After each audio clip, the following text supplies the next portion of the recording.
एक फैक्ट्री में 60% कामगार 30 वर्ष से अधिक उम्र के हैं, जिनमें से 75% पुरुष एवं शेष महिलाएं हैं। यदि 30 वर्ष से अधिक उम्र के पुरुषों की संख्या 1350 हो तो फैक्ट्री में कामगारों की संख्या आपको फाइंड करनी है। तो माय डियर स्टूडेंट, 30 वर्षों से अधिक उम्र के पुरुषों की संख्या दी गई है आपको 1350। तो आपको सबसे पहले वही निकालने होंगे कि आपको 1350 किसके बराबर रखना है, जो 30 वर्ष से अधिक उम्र के पुरुष हैं। अब 60% आपके कामगार हैं। मान लीजिए टोटल आपके 100 हैं, उनमें से 60% आपके कामगार हैं जो 30 वर्ष से अधिक के हैं। Is that clear? आप बोलेंगे सर क्लियर। जिनमें से 75% पुरुष है, यानी कि इन 60 का 75% पुरुष है। तो 60 का 75% का मतलब 3/4, तो ये आपके आ जाएंगे 45 की वैल्यू ही आपको 1350 दी गई है। तो एक की वैल्यू आपकी कितनी आ जाएगी, आप बोलेंगे 45 या 135, यानी कि एक की वैल्यू 30। फैक्ट्री में कामगारों की संख्या पूछी गई है। 60% कामगार 30 वर्ष से अधिक है, लेकिन कामगार तो आपके टोटल 100 ही होंगे। आप बोलेंगे बिल्कुल। तो एक की वैल्यू 30 है, तो 100 की वैल्यू आपकी 3000 हो जाएगी। ये आपके टोटल कामगार हो जाएंगे। यही इस सवाल का सही उत्तर होगा। नेक्स्ट क्वेश्चन की ओर बढ़ते हैं। एक आदमी ए से बी तक जाता है और फिर बी से ए तक जाता है। ए से बी तक उसकी गति 8 किलोमीटर प्रति घंटा थी और बी से ए तक उसकी गति 20 किलोमीटर प्रति घंटा थी। आदमी द्वारा पूरी यात्रा तय करने में लिया गया कुल समय 63/8 घंटा है, तो दूरी ज्ञात कीजिए।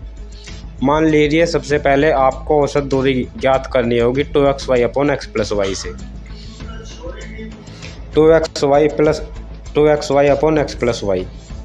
2x की वैल्यू आप रख सकते हो 8 और y की वैल्यू 20/x+y यानी कि 28। ये आपकी आ गई औसत चाल। आपको बताना है दूरी, डिस्टेंस बराबर स्पीड इंटू टाइम आपको लगा है 63/8 घंटे।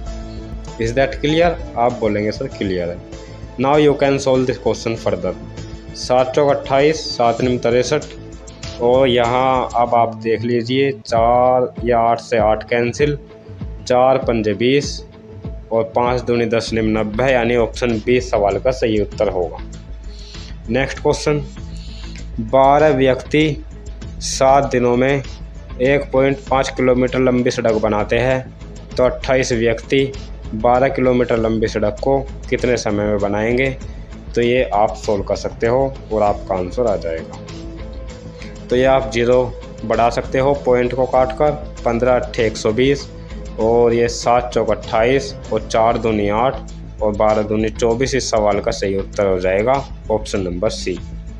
Next question. 20,000 रुपये के एक मूलधन को 6 वर्ष के लिए साधारण ब्याज पर निवेश किया गया है। यदि ब्याज प्रति वर्ष की दर से 10% है तो 6 वर्ष बाद आपको मिश्र धन बताना है।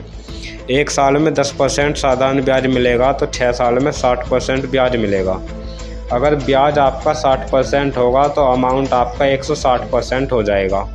तो आपको इसका 160% निकाल देना है, तो आपका उत्तर 32,000 आ जाएगा। ऑप्शन नंबर 20 सवाल का सही उत्तर हो जाएगा।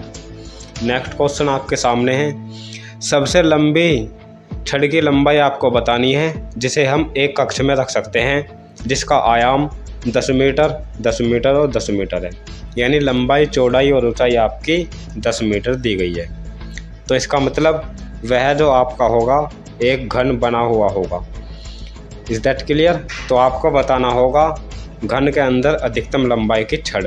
इसका मतलब आपको घन का विकर्ण बताना है, और घन का विकर्ण होता है √3 गुना भुजा, और भुजा जो आपकी हो जाएगी वो आपकी 10 हो जाएगी। √3 का मान होता है 1.732, और इसमें 10 की मल्टीप्लाई करोगे तो आपका आ जाएगा 17.32। यही इस सवाल का सही उत्तर हो जाएगा। Next question.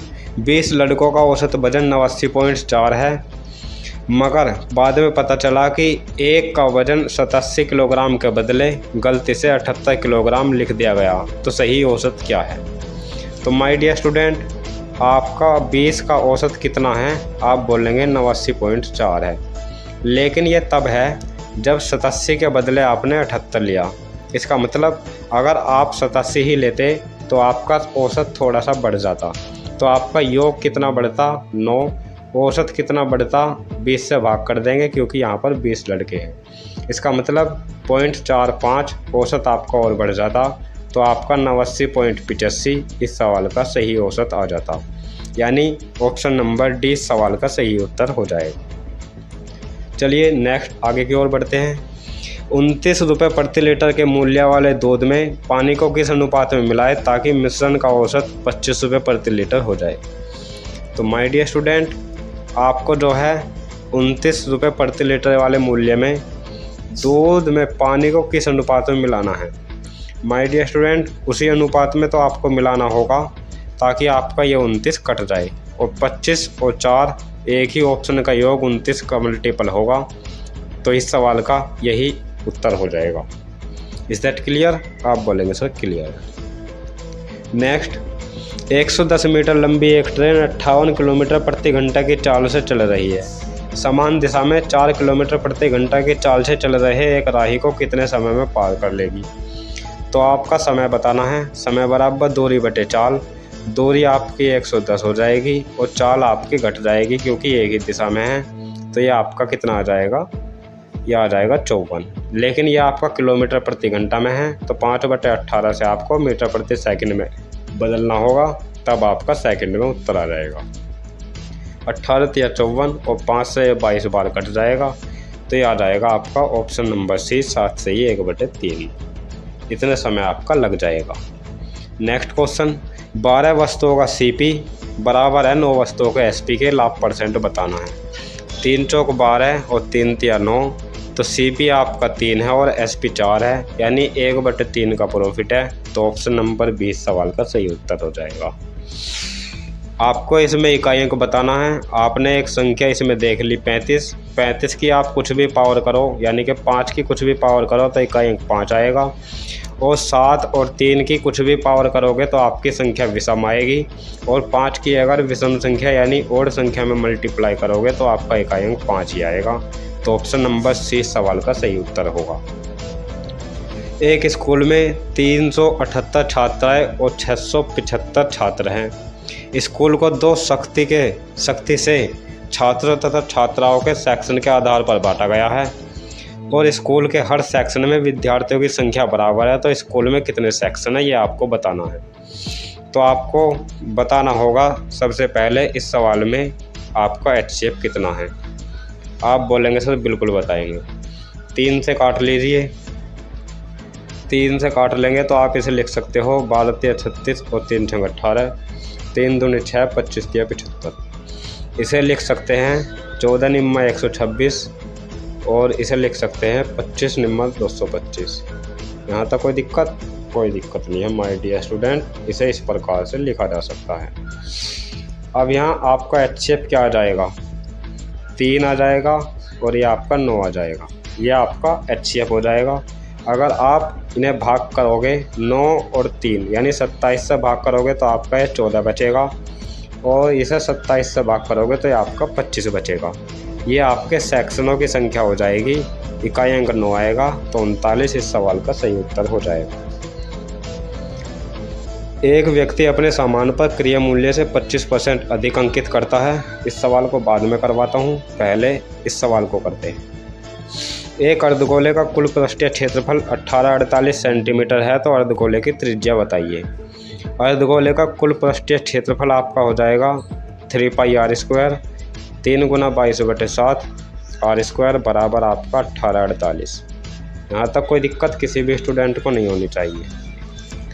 यह आपका कट जाएगा 11 दूनी 22, 11 से काट लीजिए, आप काट लीजिए तो इसे आपका आ जाएगा 11 एकम 11, 7, 11 छिक्का 66 और 11 अट्ठे 88। ये 2 से काट लीजिए, 2 अट्ठे 16 और 2 चौक 8, 3 से कट जाएगा ये आपका, तो आपका आ जाएगा 7 गुना 28 तिया 84। तो आप इसे लिख सकते हो, यह आ जाएगा आपका 7 गुना 7 गुना 4। अगर आप स्क्वायर रूट निकालोगे तो आपका एक 7 आ जाएगा और एक आपका 2 आ जाएगा, यानी कि 14 इस सवाल का सही उत्तर हो जाएगा। चलिए नेक्स्ट क्वेश्चन की ओर बढ़ते हैं। x और y के पास संतरों की एक निश्चित संख्या है। x ने y से कहा, अगर तुम मुझे 10 संतरे दे दो तो मेरे पास तुम्हारे बचे हुए संतरों के 2 गुने होंगे। पहले ऐसे सवाल को ऑप्शन से देखते हैं। एक x है और एक y है। x ने y से कहा, अगर तुम मुझे 10 संतरे दे दो, और पूछा है y के पास कितने संतरे। तो y को मैंने 70 मान लिया।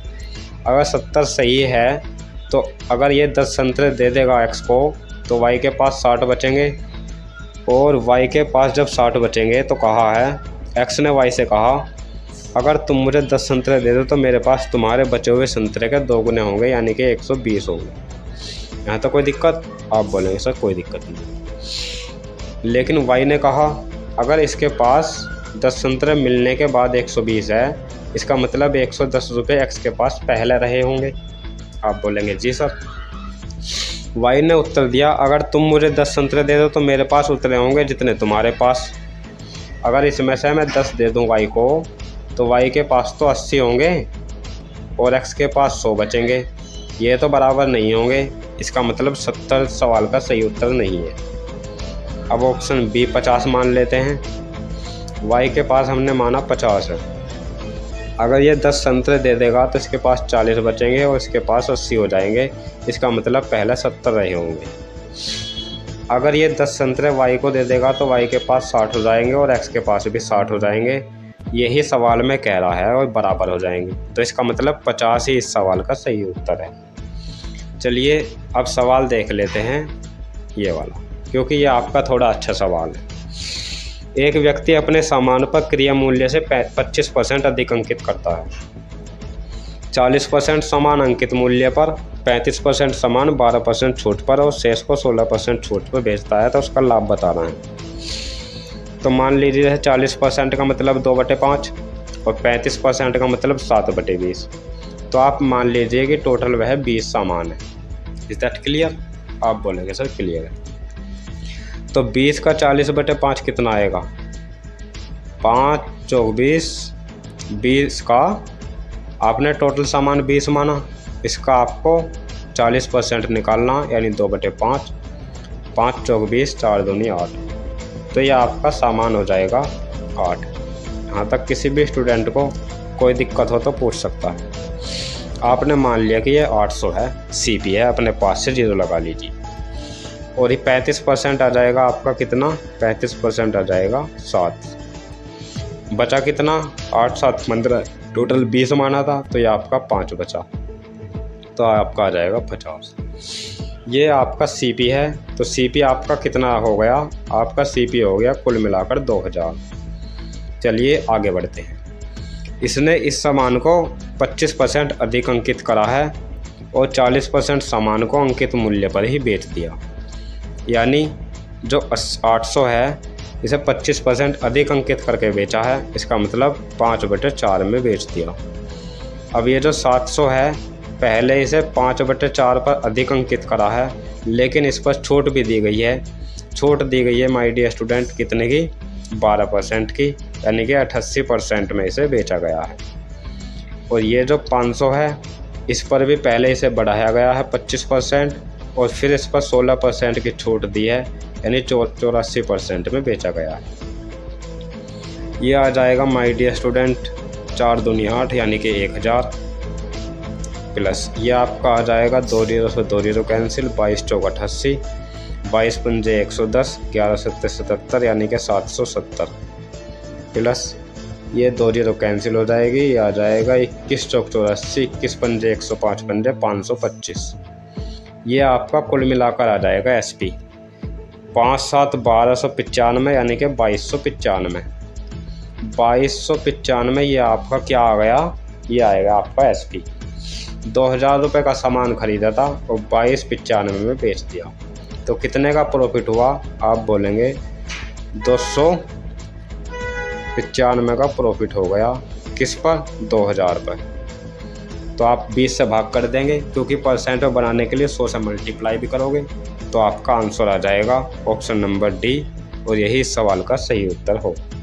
उम्मीद करते हैं सभी सवालों का सॉल्यूशन आपको बखूबी समझ में आया होगा। ऐसे ही और वीडियो जानने के लिए चैनल को सब्सक्राइब कीजिए।